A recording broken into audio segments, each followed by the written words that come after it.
In today's video we will discuss the top 10 ways Deion Sanders impacted HBCU and SWAC. Please make sure you subscribe to the Top 10 Jaw-Dropping Facts channel. New videos release every Monday through Friday. Number 10. Recruiting.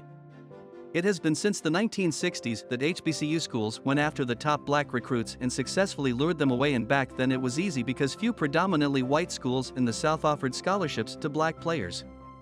But Sanders came in unwilling to take a back seat to any program and went head-to-head with the Power 5 programs, last year pulling top recruit Travis Hunter away from a commitment from his alma mater Florida State. Sanders and JSU have continued to land top recruits while other HBCU programs have started to recruit other top athletes during this name, image, and likeness era.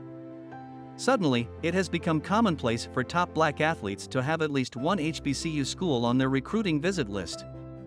You know you are doing something right when Nick Saban starts accusing your program of unfairly getting recruits by paying them millions of dollars via NIL money.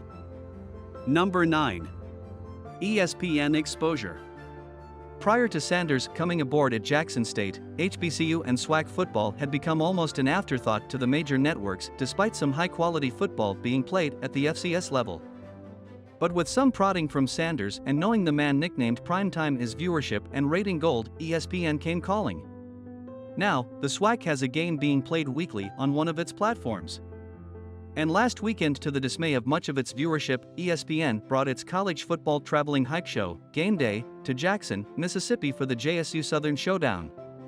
It was the first time since 2008 and just the second time in ESPN Game Day history that the pregame show was broadcast from an HBCU campus. Number 8. Increased platform. Sanders brought increased national media attention to Jackson State. In addition to ESPN, Sports Illustrated has come calling, and most recently Sanders was featured on CBS 60 Minutes news magazine show. Sanders recently had the nation chanting "Who is SWAC?" after a SWAC counterpart questioning Sanders' commitment to the conference and JSU. Sanders has been outspoken about black football issues that have been sort of taboo for decades, like the HBCU programs historically being forced to play money games against Power 5 programs in order to pay the bills. Sanders pointed out that receiving $300,000 to play those games is not worth it when HBCU players often face serious injury in those games, and by the time the school pays all of its travel expenses and splits the money with the band, it is not worth it. Especially when similar predominantly white programs get paid in the millions to play those same teams. He has also spoken out against the classic games that are played early in the season and usually hosted in non-HBCU cities. They make millions of dollars for the organizers, but the split between the two competing schools is not close to what is taken in. Jackson State recently announced it is pulling out of the Southern Heritage Classic that annually pits the Tigers against Tennessee State, saying, "We got to do better business."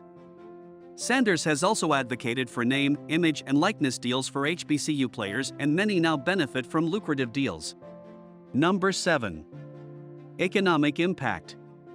Not only have Jackson State and the SWAC benefited financially from Sanders' presence and platform, but so has the community in which his team plays and the cities in which his team travels to. It has been estimated that Sanders' economic impact on the city of Jackson has been about $30 million, which might have something to do with the recent announcement that the Tigers will soon have a new football stadium built to replace the rundown stadium they currently play in. On the road, stadiums now sell out when Sanders and the Tigers come to town, and schools sometimes opt for bigger venues for their home games, which Sanders is quick to point out. The Tigers game against TSU this weekend, for instance, is sold out for Saturday's game with the Astros playing the Phillies in Game 6 of the World Series less than a half-mile away. It's the largest home crowd that TSU has played in front of since 2012. Number 6. NFL attention. Many of the players Sanders played against in the NFL are now NFL decision-makers, and Sanders' opinions on potential NFL players matter. "We want 10 HBCU players drafted," Sanders said prior to the 2022 NFL Draft. "Next year we want 15 to 17. Then we want 15 to 20. And then it's going to go crazy after that. That's the goal." Consistent progress. The NFL will now host its second HBCU Combine, where student athletes can now be seen. And while Doug Williams and James Harris are the co-founders of the event, it seemed to gain steam once Sanders started making noise about the lack of opportunity for HBCU student athletes. Number 5. Name, image, and likeness offer more options. This is all happening against the backdrop of a huge change across college football with name, image, and likeness deals. Thanks to a Supreme Court ruling in 2021, college athletes are now able to get paid by companies without losing their NCAA eligibility. Some coaches, including Sanders, worry this will become the main factor when athletes are picking a school. But others believe this could offer an equalizer, offering more financial opportunities for students in need, no matter where they choose to play collegiately. Name, image, and likeness cropped up in the aftermath of Hunter's decision, with some voicing their suspicions about why a top recruit would want to go to an HBCU. One culprit is University of Alabama head coach Nick Saban hating on JSU for getting the #1 recruit. Number 4. Bigger reach through media rights deal. Beyond endorsement deals, some critics say that HBCUs and the SWAC as a whole need to focus not just on revenue for their athletes, but also on generating more revenue for their schools. Abrian Scott, better known as Scotty on the internet, has a popular YouTube show dedicated to HBCU sports. He wants to see more benefits for the schools themselves. Recently, the SWAC signed a historic media rights deal with the streaming service HBCU Go TV, widely rumored to be for $120 million over 10 years. This would bring in more money and broadcast more games to more households than ever before. But the deal pales in comparison to the Big Ten Conference's new 7-year agreement that's worth billions. Here's a big spotlight on the whole HBCU culture and arena, because as black people, what you see is that we are the culture, but we never capitalize on our own culture, Scotty said.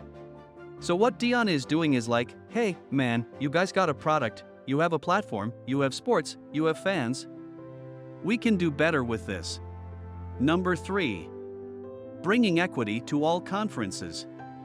Perhaps the biggest change to the game could come as more highly ranked schools in conferences, like the SEC, open up to playing SWAC schools in future seasons. It's something the Crimson Tide has never done, but other schools in their conference have. Louisiana State University will join the ranks when they host Southern University, and HBCU that's also in Baton Rouge, for the first time in the school's history. And LSU already has another in-state HBCU, Grambling State, on the schedule for next season. Saban, however, floated the idea recently. I've always been an advocate of playing in-state schools because I think it sort of helps them raise their level and their ability to compete, which obviously if you do that, you also contribute to how successful the players in those organizations can be, Saban said. Number 2. He wants young men. In reality, as powerful as they once were, today's young football players probably don't understand their impact on the game and position in the legacy of HBCU football. Then again, they do know Deion Sanders. Today as Coach Prime, Sanders may bellow commands to his players and staff, take time to inspire young athletes and fans, have interesting dialogue with media, and post on social media. Still, his goals never change.